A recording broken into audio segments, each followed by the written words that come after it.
नमस्कार दोस्तों, आज के हमारे इस वीडियो में हम आपके लिए संतोषी माता की व्रत कथा लेकर आए हैं। एक समय की बात है, एक बुढ़िया के 7 बेटे थे, जिनमें से 6 कमाते थे और एक ना कमाने वाला था।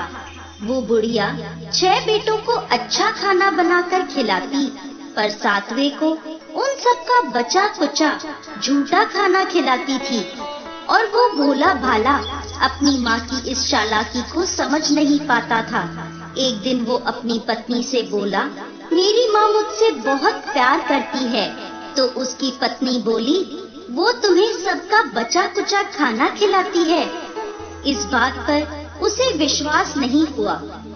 एक दिन वो छुपकर देखता है कि माँ अपने 6 बेटों को बड़े प्यार से कई प्रकार के व्यंजन बनाकर बड़े प्रेम से खिला रही है। जब वो 6 खाना खाकर उठ गए, तब माँ ने उनकी थालियों से जूठन इकट्ठी करी और उसके लिए थाली में परोस कर रख दी। जब वो घर आया तो माँ अपने सबसे छोटे लड़के से बोली, खाना खा ले। वो बोला, माँ मैं भोजन नहीं करूँगा, मैं तो परदेश जा रहा हूँ। माँ बोली, कल जाता आज ही चला जा। वो घर से निकल गया और गौशाला में पहुंचा, जहां उसकी पत्नी गोबर के उपले थाप रही थी। अपनी पत्नी के पास गया और बोला, मैं परदेश जा रहा हूँ, कुछ समय के बाद आऊंगा। तुम संतोष से रहना और अपने धर्म का पालन करना। इस पर उसकी पत्नी बोली, स्वामी आप आनंद से जाइए, मेरी चिंता मत करें, मैं तो राम भरोसे यहाँ रह लूंगी। ईश्वर आपकी सहायता करे। अपनी कोई निशानी मुझे दे दीजिए, जिसे देखकर मैं धीरज करती रहूंगी। इस पर वो बोला, मेरे पास इस अंगूठी के सिवा कुछ भी नहीं है, तुम ये रख लो और मुझे भी अपनी कोई निशानी दे दो। वो बोली, मेरे पास तो कुछ भी नहीं है, बस ये गोबर से भरे हाथ हैं। ये कहकर उसने अपने पति की पीठ पर गोबर के हाथ की थाप मार दी। वो चल दिया। चलते चलते वो दूर किसी नगर में पहुंचा और एक व्यापारी की दुकान पर जाकर बोला, भाई मुझे नौकरी पर रख लो। व्यापारी को नौकर की जरूरत थी, तो वो बोला, ठीक है, लेकिन तनख्वाह तुम्हारा काम देखकर ही बताऊंगा। वो वहीं रहने लगा और सुबह 7 बजे से रात को 9 बजे तक नौकरी करने लगा। थोड़े ही दिनों में वो व्यापारी का सारा लेन देन और हिसाब किताब करने लगा। कुछ ही समय में सेठ ने उसे आधे मुनाफे का हिस्सेदार बना दिया। 12 वर्षों में वो नामी सेठ बन गया। इधर उसकी पत्नी को सास और जेठानियां बड़ा कष्ट देने लगी। उसे लकड़ी लेने जंगल में भेजती, भूसे की रोटी देती, फूटे नारियल में पानी देती। वो बड़े कष्टों से जीवन बिता रही थी।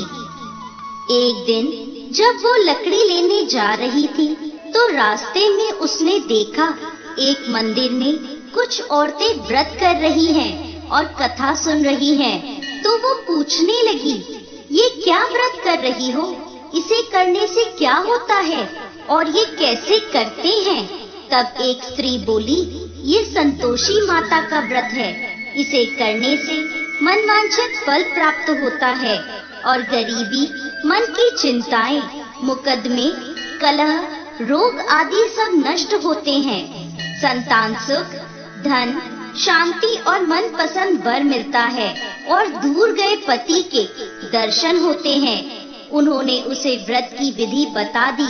उसने रास्ते में सारी लकड़ियां बेच दी और उन पैसों से गुड़ और चना खरीद लिया और व्रत की तैयारी कर संतोषी माता के मंदिर में पहुंची और माता से दुखी होकर विनती करने लगी, माँ मैं अज्ञानी हूँ और बहुत दुखी हूँ, मैं आपकी शरण में हूँ, मेरा दुख दूर करो माँ। अब वो हर शुक्रवार ऐसा ही करती। एक दिन माता को उस पर दया आ गई। एक शुक्रवार उसके पति का पत्र आया और अगले शुक्रवार पति का भेजा धन उसे मिला। अब वो माता के मंदिर में गई और उनके चरणों में गिरकर रोने लगी। बोली, माँ, मैंने पैसे कब मांगे थे? मुझे तो अपना सुहाग चाहिए। मैं तो अपने स्वामी के दर्शन और सेवा करना मांगती हूँ। तब संतोषी माता ने प्रसन्न होकर कहा, जा बेटा, तेरा पति जल्द ही आएगा। वो प्रसन्न होकर घर गई और कामकाज में लग गई। उधर संतोषी माता ने स्वप्न में उसके पति को पत्नी की याद दिलाई और घर जाने को कहा। वो बोला, माँ, मैं कैसे जाऊँ? परदेश की बात है, लेन देन के कई हिसाब बाकी हैं। माँ बोली, सवेरे उठकर मेरा नाम लेकर घी का दीपक जलाना और फिर दुकान पर बैठना। सवेरे उठकर उसने वैसा ही किया। देखते ही देखते सारा लेन देन साफ हो गया और धन का ढेर लग गया। वो खुश होकर घर की ओर रवाना हो गया। उधर उसकी पत्नी रोज लकड़ी लेने जाती और संतोषी माता की पूजा अर्चना करती। एक दिन वो बोली, माँ, आज ये धूल कैसी उड़ रही है? माँ बोली, बेटी, तेरा पति आ रहा है। तू लकड़ियों के 3 ढेर बना, एक नदी के किनारे रख आ, एक यहाँ रख दे और तीसरा अपने सर पर रख ले। तेरे पति के दिल में इस लकड़ी के गट्ठर को देखकर मोह पैदा होगा और घर जाकर आवाज लगाना, सासू जी, लकड़ियों का गट्ठर लो, भूसे की रोटी दो और फूटे नारियल में पानी दो। आज मेहमान कौन आया है? उसने वैसा ही किया। घर गई, आंगन में लकड़ियों का गट्ठर रखकर बोली, सासू जी, लकड़ियों का गट्ठर लो, भूसे की रोटी दो और फूटे नारियल में पानी दो। आज मेहमान कौन आया है? ये सुनकर सास दौड़ी दौड़ी बाहर आई और अपने कष्टों को भुलाने के लिए कहने लगी, बेटी, तेरा पति आया है। आ, मीठे भात का भोजन कर और गहने और कपड़े पहन। इतने में उसका पति बाहर आया और उसके हाथ में अपनी दी अंगूठी देखकर माँ से पूछने लगा, माँ, ये कौन है? माँ बोली, बेटा, ये तेरी बहू है। पूरे 12 बरस हो गए ये दिन भर घूमती फिरती है, कोई कामकाज भी नहीं करती, तुझे देखकर नखरे कर रही है। वो बोला, माँ, मैंने तुम्हें और इसे दोनों को देख लिया है। अब मुझे दूसरे घर की चाबियां दे दो, मैं उसमें रहूंगा। माँ बोली, ठीक है, जैसी तेरी मर्जी। और माँ ने चाबियों का गुच्छा पटक दिया। बेटे ने अपना सामान दूसरे घर में रख दिया। देखते ही देखते उनके राजा के समान ठाट बाट हो गए। अगला शुक्रवार आया। वो अपने पति से बोली, मुझे संतोषी माता के व्रत का उद्यापन करना है।